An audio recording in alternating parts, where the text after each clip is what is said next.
Hello and welcome to Music Maps, the Rock and Roll Book Club podcast. In each episode we use a place as a jumping off point for a conversation about music, anywhere from the obvious to the obscure.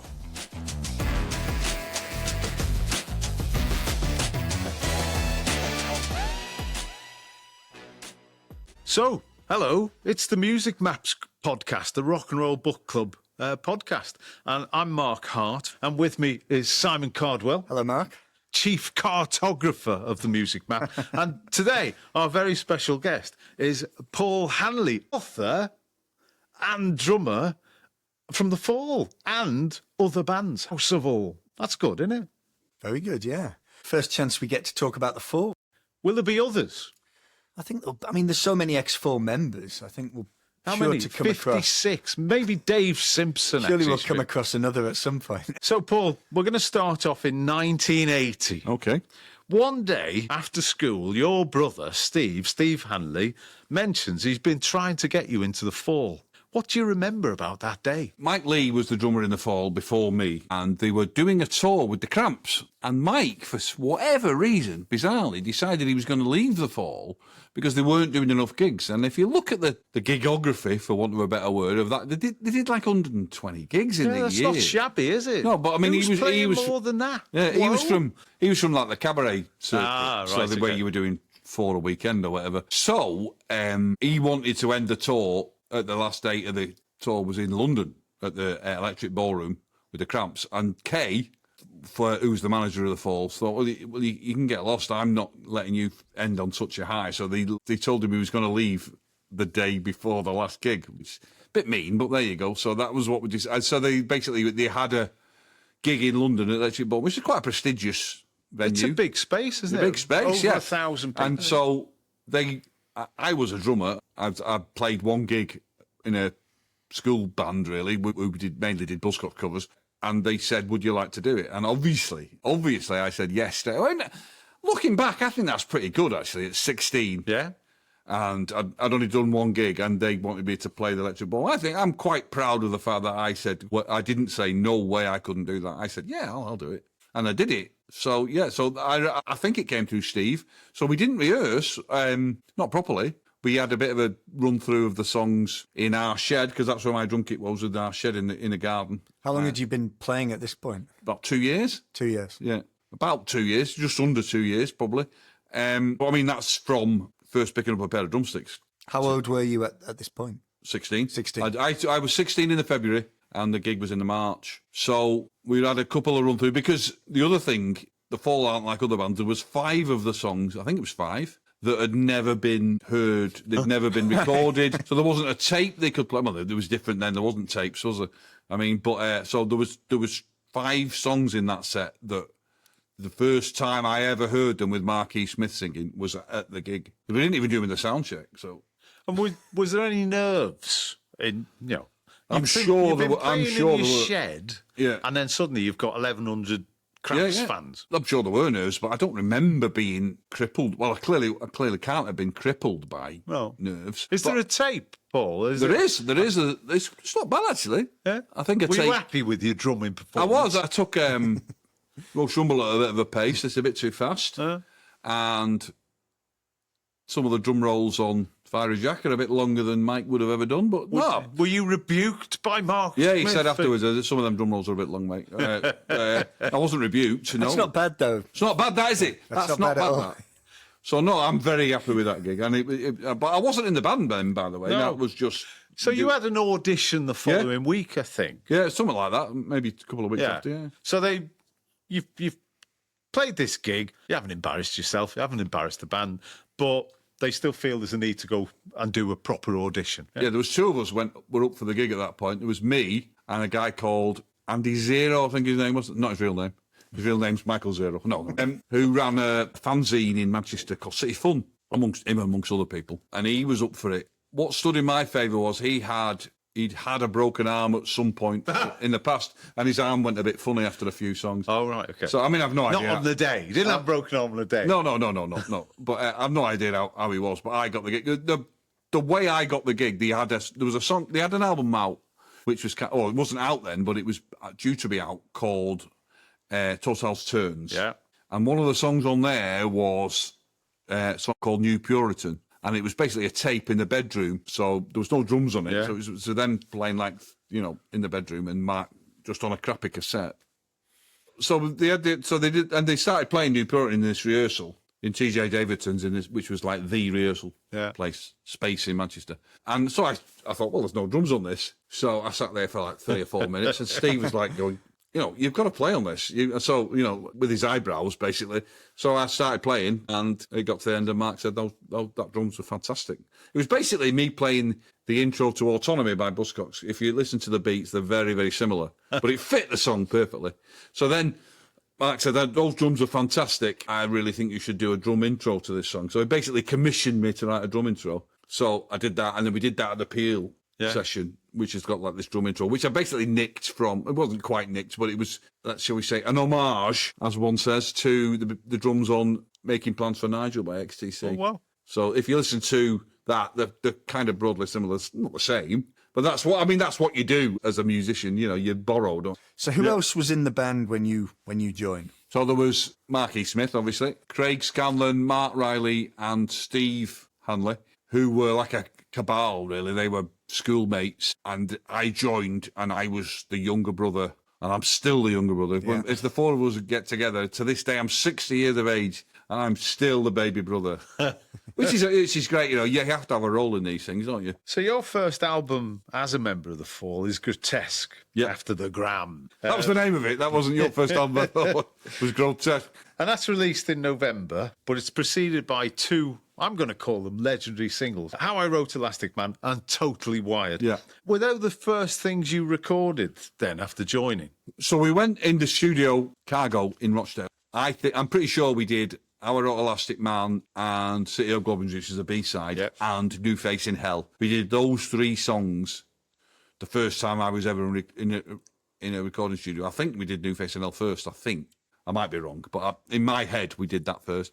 And then we went back and did Totally Wired and Put a Block. Totally Wired gets quite a lot of play on Six Music these days. Yeah. And it's one of those, I don't know how you did it, but it's one of those records. From the first drum beat, I can say, that's Totally Wired by The Fall. It's remarkable, I think. But that record, those singles are out through Rough Trade. You know, Rough Trade at the time. And they're co-produced by Jeff Travis. Grant Showbiz, the first time you think doing a bit of work with Grant, who was a kind of Fall producer of long standing. Yeah, so Grotesque, I think there's a couple of tracks that were recorded in Grant's studio in London, street level. Yes, in Ladbroke Grove, is it that one? Yeah. And Mayo Thompson. Mayo Thompson, Yeah. You have to remember that was the first time I'd been in the studio, but I hadn't done much of anything really. So it wasn't like I know my way around gigs backwards, but now I'm in a studio. I didn't really know how any of it worked really. So I'd done a few gigs with The Fall, but we went in the studio and I loved it from the first minute.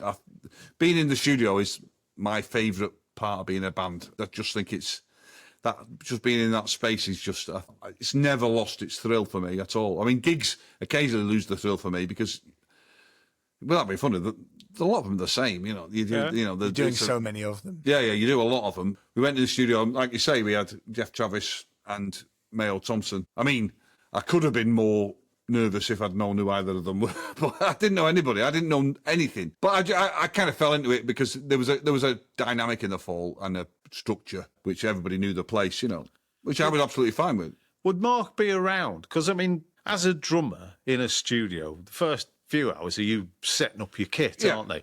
Is Mark around at these times? Yeah, is he present? I think you'll find that we didn't spend as long on that as possibly some bands do. It wasn't like the first 3 weeks we were doing the bass drum, or it wasn't Rumours or Stephen Morris with Martin Hannett. No, not at all. No, it wasn't like that. No, but I mean, having said that, they were certainly for Totally Wired. I remember taking a long time to get that right, to get the sound right, because it's unusual Totally Wired, and it's one of the reasons it's instantly recognisable. There's no snare on Totally Wired. It's all toms. Yeah, and that was because Mark wanted it to sound like a cardboard box. That was the instruction to me. Mark always said he wrote the whole of Totally Wild in its entirety. He wrote every note of it. But his instruction to me was make it sound like a cardboard box. So if that's him writing the whole song, well, fair enough. But I mean, 44 years on, there is something to be said. As I said, it is, to my ears, instantly recognisable. So there was some alchemy going on. Oh, yeah. Whether that's Grant or Jeff or Mayo or you or whatever, something there. And that's, just incredible. That's the beauty of music, isn't it? It's the magic of music. Definitely. I mean, I had that really crappy kit. I mean, it wasn't really a kit, really. It was this 20-inch Premier. I mean, another thing people don't, maybe they don't know, but the Fall, there was no interest in gear. Most bands, people get very anal about gear, whereas the Fall, that was kind of seen as a bit pathetic, really. I think the Slates EP comes next, and it's a record that's got a great reputation amongst Fall fans, but it's not quite an album. It's 10-inch. 10-inch, yeah. It's one of the greatest 10-inch records ever made. I mean, is there a lot of competition there? I don't know. I don't. Oh, wow. I love Slate. I mean, 6 tracks, 7 tracks? 6 tracks. I mean, it was Mark's attempt to piss off Rough Trade, basically. Yeah. Because a lot of there was the indie chart that was, used quite legitimately by, to say we're doing well, or not doing well.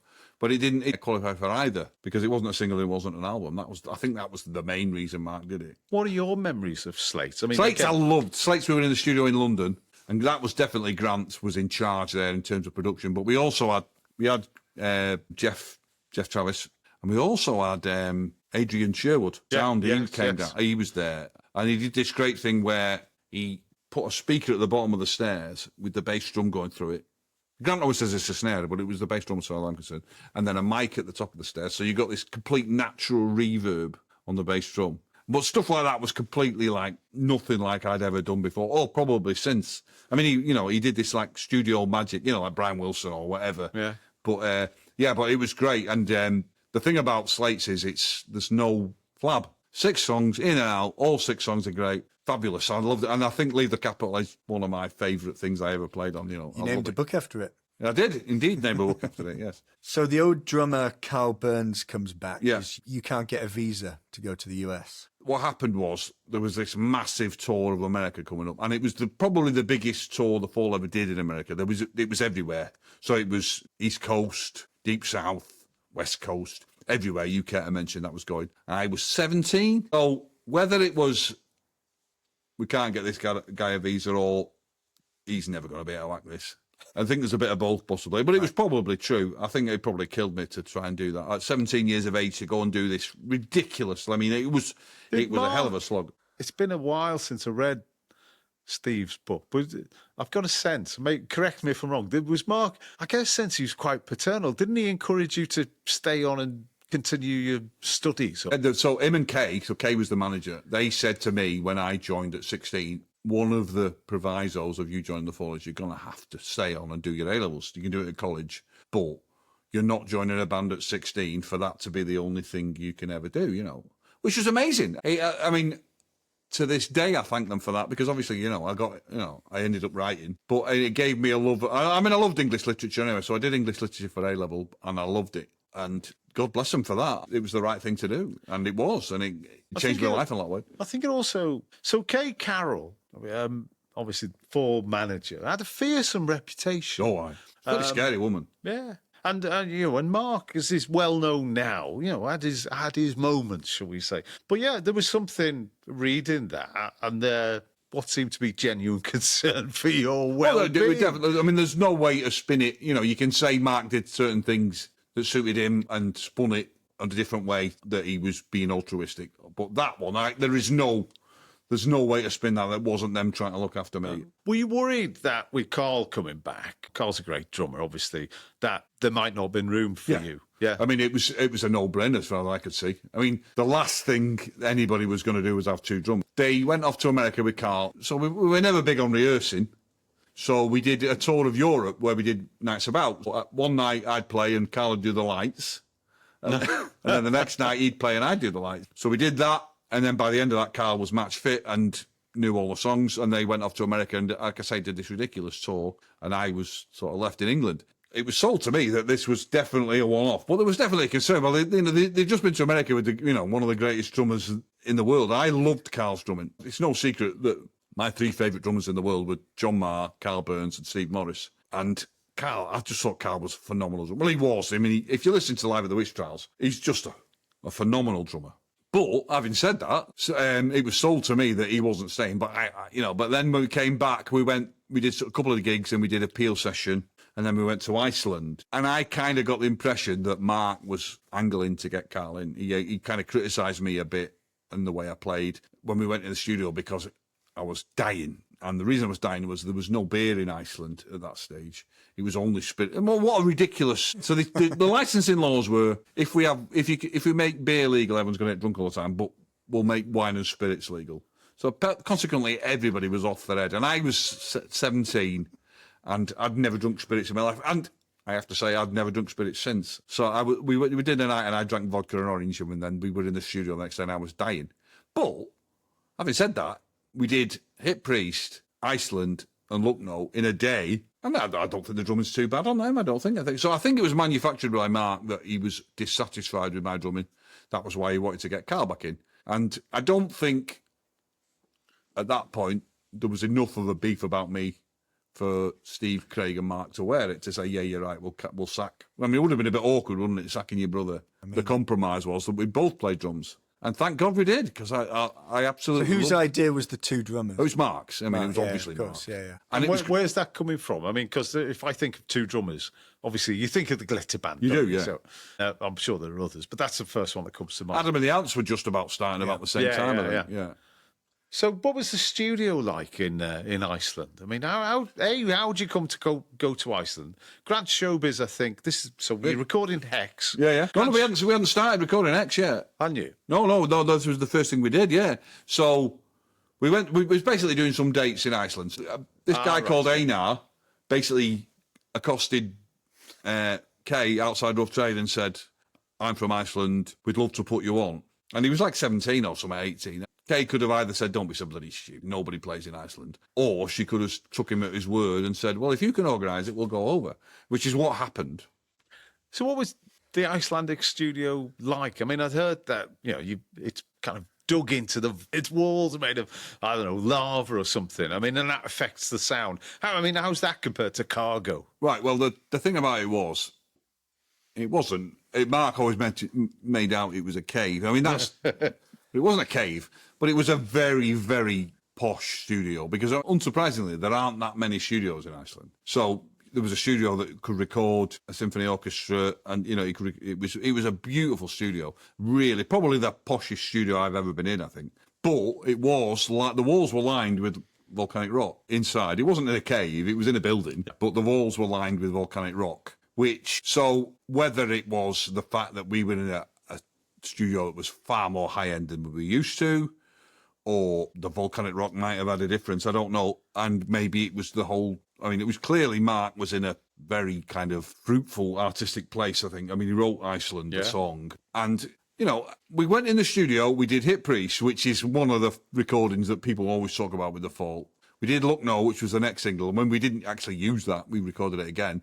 And then Marc said, right, we've had enough pissing about here, let's do something new. I mean, enough pissing about, we'd been in that studio 6 hours, and from start to finish, with unfamiliar gear, by the way, that was, we'd never... on a hired drum kit. Yeah, hired drum kit, and we'd recorded Hit Priest, which, like I say, is one of the key... The hired drum kit was probably better than the kit you were playing. You just said. 100 times better, yeah. Well, it stood up without falling over for a start. But again, it was unfamiliar. So we did that, and then we basically wrote Iceland from nothing. Marc had that, Craig had that piano famously. Well, I say famously if you follow these kind of things. Marc said he wanted something Bob Dylan-ish, right? Which he was really, really... Because the other thing to remember about the Iceland tour is we had a guy from Melody Maker, Colin Irwin, came with us, like war correspondent. So he followed us all around and, he spent a lot of time with Marc. And the other interesting thing is he spent a lot of time with us as a band. So you can't... If you read the article, it's a really good article and you get a real feel for what it was like being in The Fall, And it was like, 90% perspiration, the band, and 10% inspiration, Marc, and you really get that. We had, the first gig we did, we had to go and build a stage. It was in the basement of a hotel that didn't have a stage. So, the lads will go and, so we had to go and pick up this bloody stage from somewhere, take it to the venue, set it up, build the stage. So we worked pretty hard, in The Fall. So then we went to the studio and Marc said he wanted something Bob Dylan-ish. And Craig started doing this bum, bum, bum, bum, can rather around people, which is what he says is what he was trying to play on the piano. But it's nothing like the times they are changing at all. But he came up with this song, and it fits Marc's lyric perfectly. Which is, we'd never heard Marc's lyric. Marc never showed anyone his lyric before he did them. I mean, if it had been crap, it just wouldn't have been used. But as it turned out, you catch that kind of lightning in a bottle moment. Iceland's great. I think it's fantastic. You've been back since? In '83, we stopped off on the way back from America. Oh, okay. We did a couple more gigs there, but I've never been back since. I would like to go back, actually. I can't get my wife to go. It's too cold. I mean, Hip Priest, we're jumping on a bit, but obviously ends up in the final scene of Silence of the Lambs, the Jonathan Demme film. He was a bit of a fan of Manchester music, Jonathan Demme. Well, Jonathan used famously before, we use again, did New Order's Perfect Kiss. He did. Do you know, I was in the studio, Amazon Studios in Liverpool, when New Order came in to mix the sound for the Perfect Kiss video. Wow. Right. What was it? What did it feel like being in a cinema and hearing the track that you played on? So it was pretty amazing, actually, because cinemas have good sound, don't they? If you remember the scene, he's got a night vision camera, and she's in a well or basement. Something, the victim's in the well, and Jodie Foster's trying to catch Buffalo Bill. But the big thing for me was we stayed to watch the credits, so as you would, and it came up P. Hanley, Hip Priest, written by P. Hanley. Fantastic. I mean, the woman was waiting to throw us out and sweep up. But it was a long way down, but that was a big moment for me. I was, and because the thing about Hip Priest was it was a 5-way co-write between the five people in the band. Yeah, I mean, it couldn't have been any other way because it was completely organically written, Hip Priest. Marc had this, I don't know what idea Marc had. I in my head, it starts with the drums, because that drum beat was me trying to combine Steve Morris's, that bum, bum, bum, bum, bum, bum, bum, unknown Fiery Jack, which is the cabaret beat, which is a ridiculous thing to try and meld together, because Marc was obsessed with that cabaret beat, and it's on the North Will Rise Again as well. Yeah. So in my head, that drum beat is a cross between Steve Morris and Mike Lee, which is ridiculous, but it kind of is. That's what it is if you listen to it. So I started playing that at a sound check, and we started playing it, and we did it that night. So it's actually on video. You can see it. We played leads, and we played it once in the sound check, and Marc started singing over it, and then the next time we played it was at the gig. And that was the first time we played it. So, but it evolved over a number of months, and so the dynamics in it were kind of completely naturally and organic. But by the time we recorded it, we knew it really well. And I always say the great thing about Hex Enduction Hour is the balance between songs we knew really well and knew how to do and knew how to take up and take down, and songs that we didn't know at all. So on this day, nobody knew that, and I don't think anybody would ever know that. It was the most uncerebral song of all time. It's just a racket of people playing 5 different riffs that don't match together, Was there a transition to the two drummers? It took a bit of work. We did so certain songs that we kind of adapted to be 2 drummers, and certain songs we wrote. I mean, the first one that I remember that was clearly had 2 drummers on it, and you couldn't really do it justice with 1 drummer, was the classical. Certain songs you could have changed them back. So like we done Deer Park. There's a recording of that with just Karl on Part of America there, and there's a recording of that when we did the Peel session with just me on. You could do that with 1 drummer, but the classical doesn't really work. There's 2 drummers playing 2 completely different things and really complementing each other, and it doesn't really work with 1 drummer. I don't think that's right.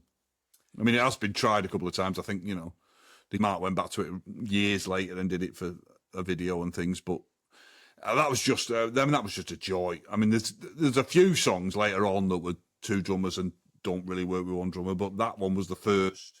I mean, for lots of Fall fans, this period that you're in, and certainly the 1982, is a pinnacle. Hex Enduction Hour is classic. I mean, obviously, but I think history. Marc's on record saying that it could have been the last Fall album. Yeah, but none of us knew that. Yeah, of course. So whether that means... Of course no one knew that. No, but whether that means he kept it from us or he made it up after. Yeah.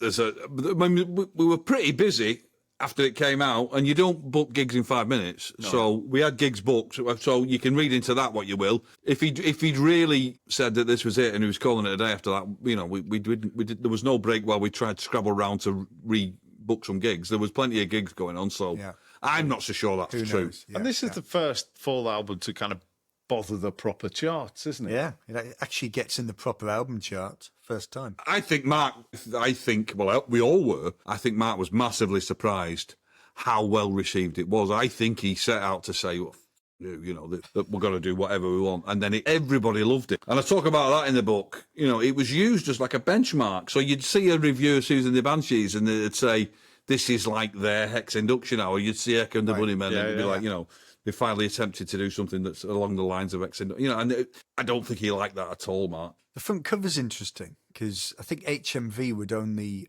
display it backwards. Apparently so. Yeah. Apparently, yeah. But well, why would you just not display it though? I don't get that. But it is a weird cover. Yeah. I mean, I think it's a brilliant cover, and it's it really represents the album. There's so many ideas on that album, and I never realised just how clever it was. I always thought it was great, but when I came to write the book, I kind of realised just how clever this, and how many layers, and how many, there's themes running through the songs, musically and lyrically. There's this thing where the time doesn't work properly, and so you'll get Winter, where the drums and bass go out of sync with the rest of the music, which is Mark. That was Mark's idea, and clearly it was a terrible idea. I mean, that's just ridiculous, Mark. If we'd have had enough clout, we would have said no. But what Mark said, we would do, because you don't do that. You don't wipe the drums and bass off and then overdub them, because there was no click track or anything. So they go completely out of time. But if you listen to the lyric, the songs, linear time doesn't work in the lyric. Masood, Mark's singing the same riff that the guitars are playing, but not at the same time. So this whole thing where the laws of time don't work, that carries across, and he mentions his HIP in Step Sideways, which is Hit Priest, But it just blows my mind just how clever it was, really. And I mean, I was, a dumb 17-year-old drummer. I didn't realise. I knew it was great. And it's not one of those ones that people realise is great later, because it was a commercial success. Yeah, it was. Amazingly, it was. Yeah. And Marc Riley, towards the end, Marc Riley, who's kind of, in terms of full members, long-standing member, but he leaves towards the end of that year. How does his departure play out? Forms his band, The Creepers, not long after. Is that something he wanted to do, or was it just Mark? I think there's a bit about Mark Smith was kind of got more and more dismissive of Mark's contribution, completely unfairly, in my opinion, and turning him down, and that's too loud, that Mark, and all this kind of thing. And when we did Room to Live, he was doing stuff like not having a day in the studio where he told Mark we were having a day off, and which is really not on. And he did it one time where Mark turned up and Arthur Cadman was playing guitar. I mean, it's all very well saying I want to strip down the process and use other people. But you don't get a guitarist into a band that's got two guitarists already. It's not right, that. And it was a horrible, horrible experience, the whole of recording Room to Live. But he was kind of that, and I think Mark was coming to the conclusion, Marc Riley was coming to the conclusion that he shouldn't have to just go along with everything Mark said, He'd been in the Fall since the first album, and we were kind of a bit of a gang, really, the four of us. So Mark's solution, Marky Smith's solution, was to get rid of Mark. And I'm really not proud of the fact that we let it happen, but I think in the end it worked out. I don't think Mark could have stayed much longer, because he was getting frustrated. And like you said, he had it in him to write his own kind of stuff. And we did his first single. We played on his first single, which was Favourite Sister, and I love playing on that. But yeah, so I think it worked out well enough for everybody in the end, but I still feel very guilty of the fact that we didn't, because they did it for me when we were getting Karl, and they said, you can't sack Paul. Yeah. I really feel that we should have done the same, but I think Steve did. Steve said to Marc Riley, I'll have to leave as well. And Mark said, well, no, I don't want that, because I'm not going to be responsible for you losing this thing that you love more than anything. I don't want you to leave. So, but maybe we should have, I don't know. But it worked out. Well, the band carry on. It's done all right, hasn't it? Well, yeah. So on the next US tour, you actually get to go on it this time. Mm. How were the Fall received by an American audience? Pretty well, actually. Pretty well. What kind of size of venues are you playing? So we played the Danceteria in New York. And what's that? That's 800,000? 800, maybe. We played First Avenue in Minneapolis, which I'm very proud of, because that's obviously where Purple Rain, yeah. And that was the first time I'd ever seen. They had videos. Yeah. So they were videoing the band, which obviously the Hacienda ripped off a bit later. Yeah. So they had a video feed to tellies at different parts of the club, because it was a big club. So yeah, that's one of my high points of playing. I mean, I didn't know who Prince was at the time, but there's the counterfactual, Simon. Prince Marky Smith. Imagine. I went back. Listen, when I went back to the Fall in '86, we did some recording. Mark told me that Prince had all the Fall albums. Someone had told him. But the thing about that is, you could say that. No one's ever, no one's going to say that's bollocks, because who would ever know? And I remember saying, God, the idea that Prince knows anything I've played on would be amazing. But so whether it's true, I don't know. Well, Elton John. Elton John, yeah. Elton John, for a long time, I think, buys all this, every single that comes out. I'm sure Elton John has got a soft spot for the Fall. He has. I think I might be wrong. I think there's a quote from Elton John about the Fall. I think maybe about on the Tube or something. Not the London Underground, on the TV program. We'll have to look for that. Simon. Yeah. There's a lot of people down. Nick Cave, someone is on record, I think. Well, Nick Cave. I mean, the birthday party were big Fall fans. I mean, one of the reasons, they moved to London. One of the bands they cited was the Fall. We went to see them, the Rafters, and they were clearly big Fall fans. And we did a gig with them. One of the great gigs of the time I was with the Fall. We played with them at Hammersmith Palais, and they supported us. Obviously, they were brilliant. They were brilliant. The birthday party, and they were great that night. Marc Riley always says we blew them away. They came on. They had a fire eater, and they did everything to try and. They definitely did have a fire eater, but.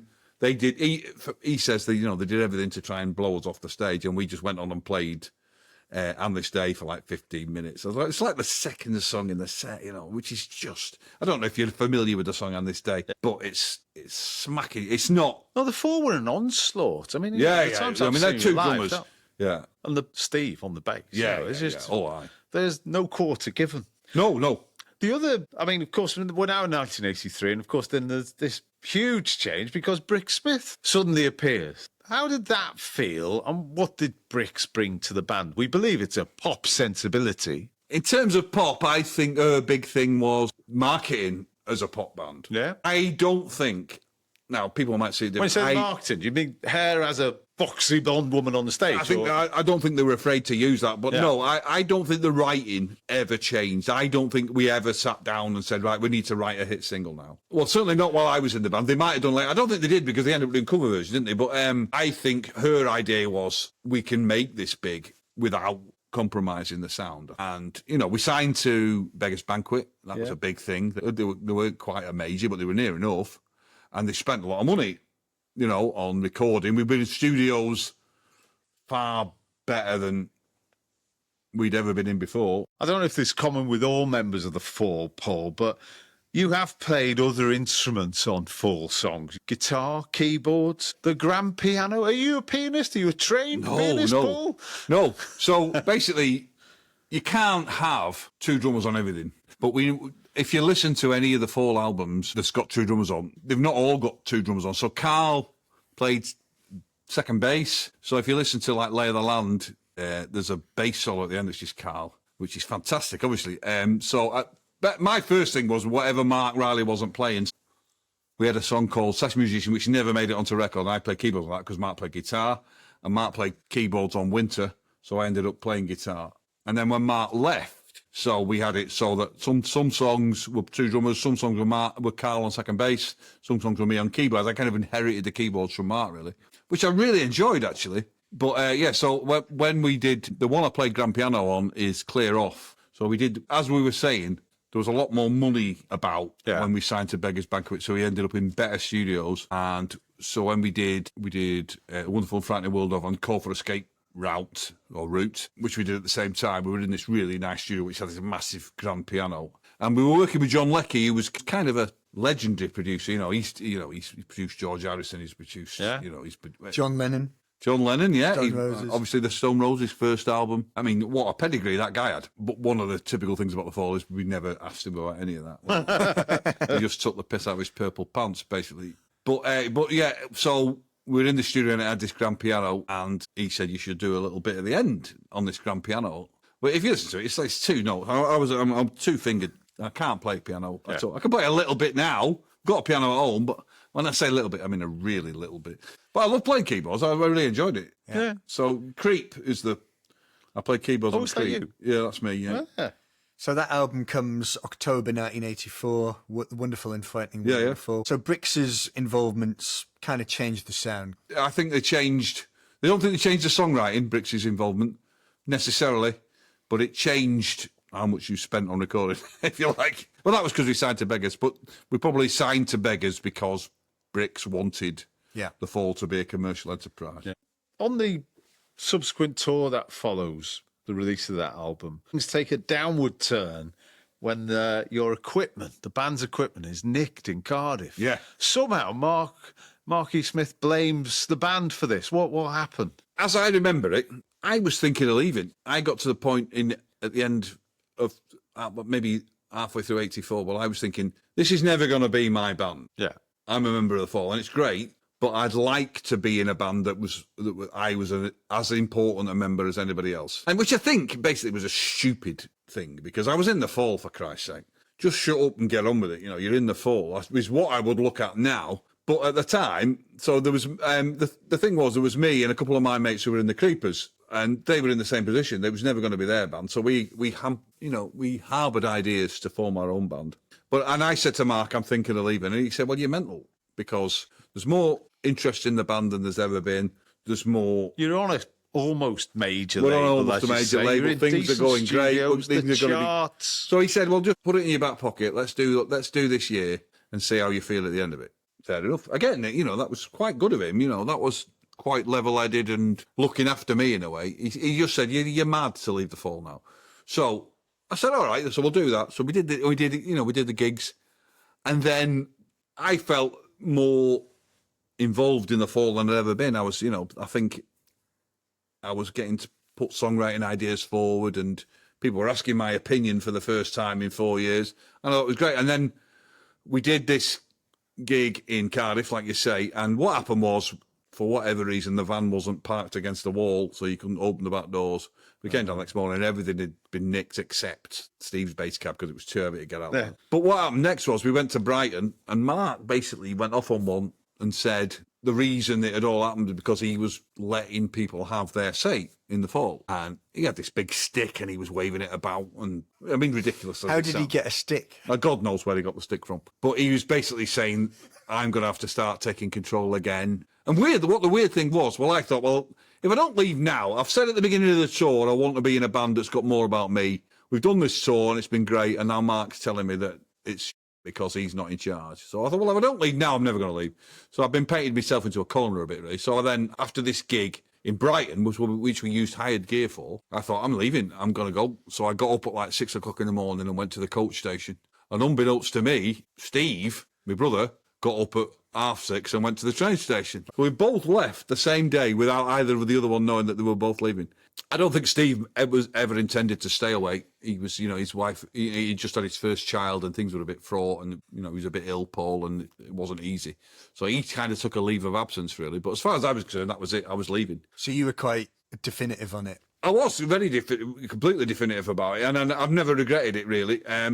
So I left, and then Steve went back after a few months. And as I say, I formed a band with my mates from the Creepers, who didn't really do we didn't really do a lot, really, because we weren't good enough. That was basically it. It was I wasn't capable of running my own band. As it turned out, amazingly enough, none of us were. Yeah, so Mark said, we've got this all group success, we'd like to use the band. So I did it, and I mean, that was great. That was with Michael Clark. I mean, that was, what an honour that was to play with Michael Clark, Brilliant. And I think from what you've said, your relationship with Mark was generally okay?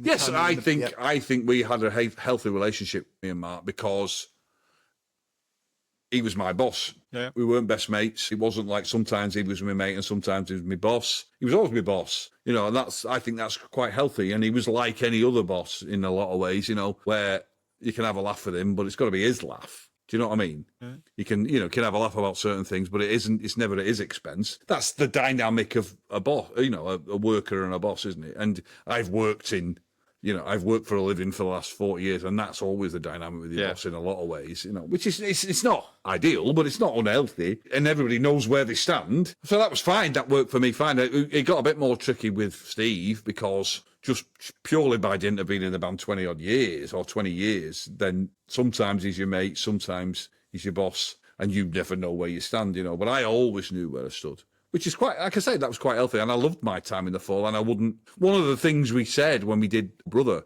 the podcast was there's enough out there of people moaning about being in the. There are plenty of people. In fact, Richard Boone recently, said you're not proper. The Fallen still not properly appreciated. Probably not given the kudos that they actually deserve. I think certainly there's more now than there was even 5 years ago. I think I noticed that when you say, oh, I was in a band, and a few years ago you'd say, all right, who are they? And you'd say The Fall, and a lot of people would go, but that doesn't happen now. Everybody knows who The Fall are.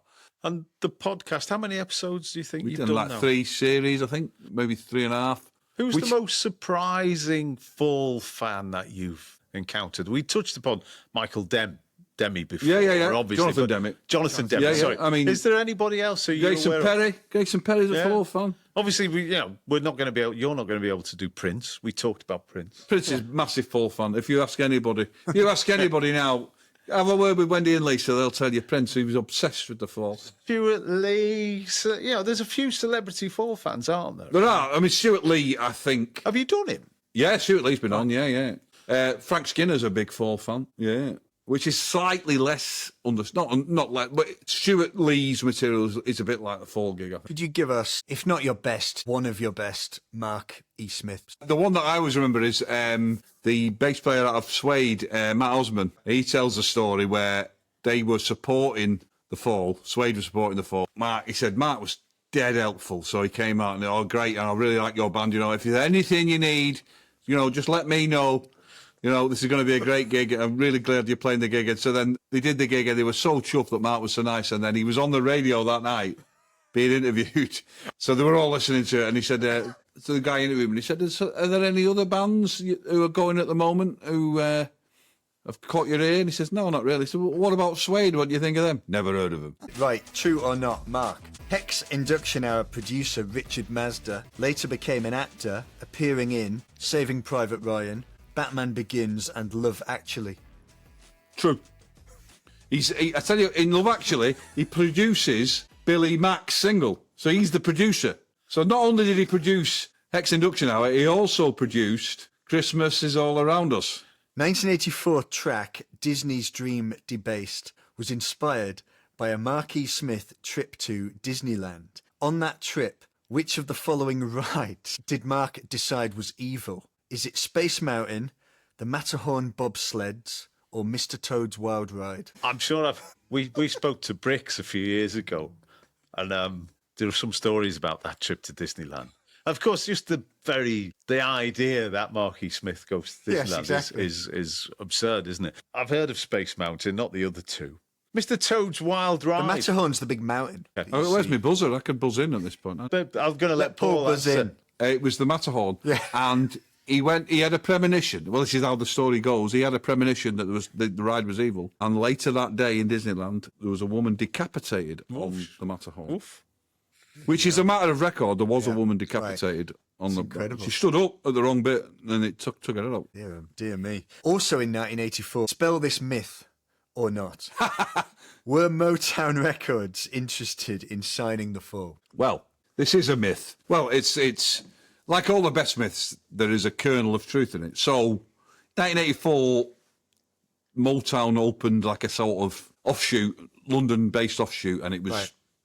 I can't remember the guy's name now. He was slightly interested in he probably spoke to every band in London, but one of the people he spoke to was The Fall. But it was never going to happen. And Mark sent them Hex Enduction Hour, which it wasn't like Berry Gordy was sat in his office one day and he was about to sign The Fall and he put Hex Enduction Hour It's on. a link that not many people would make. No. It? I don't think it would have even been called Motown. Yeah, I think Berry Gordy famously has, he's quite a good business acumen, and I think he thought England and independent music would be quite a way of making money. But no, I don't. We were never going to sign to Motown. Yeah. Right, final one, Mark. In between stints in the Fall, Karl Burns worked in McDonald's. No idea. I guess everyone's got to do a job, haven't they? So McDonald's, I don't know Carl, so I've got a feeling no. Do you know the answer to this, Paul? I don't think he works at McDonald's. He works as a motorbike courier. Yeah. I know that, which is on record as one of the most dangerous jobs in the world. In one of the articles I read, it did say, I think it might even be in Steve's book, that he had briefly worked in a McDonald's in between when he left and when he rejoined. And Right, it's teamed up possible. with you. It's certainly possible. At the end of each episode, we each recommend something. It's something you've liked for a long time, something you've recently discovered. Paul, would you like to go first? I tell you what, I'm going to recommend an air fryer. I've got a Tefal air fryer. Fantastic they are. That's the book you should write, Paul. Yeah. I'll tell you, I could write The full cookery book. Yeah, I could write. Oh, so Steve. Famously, Steve was a trained chef, and so is Simon. Simon was a chef as well. Wow. Yeah. I don't think either of them used an air fryer, but Well, generally, Deer Park by the Fall. I love Deer Park. Deer Park by the Fall. Fantastic. Beautiful. No, I tell you what, I must get back into it. One of the things in the last year or so, I was late to this, but there's a Netflix series called Drive to Survive about Formula One. Right, so mine is, there's a fantastic article on the Quietus about Hex Enduction Hour, it is. written by John Doran. Yeah. Where he's getting drunk with Marquis Is Smith. it Doran? Is it Duran, isn't it? Is it Duran or Doran? You can tell us. Duran. But there's this fantastic article where he's sitting in a hotel bar with Marquis Smith, so I'm going to recommend that. Yeah, I tell you what, I use that in my book quite extensively as well. Yeah. He did a great job of getting Mark to talk about it, because Mark starts off saying, Very difficult. I'm not talking about some album I made 20 years When I ago. started reading it, I was thinking it's a difficult assignment, isn't it? I tell you what, there's an interview with John Doran and John Doran, and he talks. There's an interview with Mark, and it is hilarious, and it's the one where they talk about how they were commissioned to write a song for Twilight, The Fall. And Mark says, at the end of the day, vampirism's still a crime, you know. A big shout out to the Quietus, the people at the Quietus. Yeah, it's a great read. John and Luke Turner and all the writers do amazing stuff there. So if you don't already subscribe to the Quietus, you should, because times are hard for people out in the new media world, and they deserve your money. I think all that remains, Simon. We should mention that Paul, he does have a new book. It's kind of been soft launched, but Paul has a book. It's a Buzzcocks book. Buzzcocks, called 16 Again. We've just done a live event on this today. There's Paul Hanley, Malcolm Garrett and Richard Boone. We're going to be releasing it online at some point in the future. Published by Root Publishing, based out of Pontefract, whose Paul's previous two books have been published by, and fine people they are. So look out for that. It's a bright yellow cover. Sleeve, a book designed by Malcolm Garrett himself. So, one for your bookshelf. You'll get a full episode with Paul. You'll also get a Buzzcocks episode somewhere down the line. All that remains is to say a big, massive thank you to the huge genius that is Paul Hanley. Thank you, Paul. Thank you very much. It's been an absolute pleasure. Yay! Thank you very much. Good night. God bless.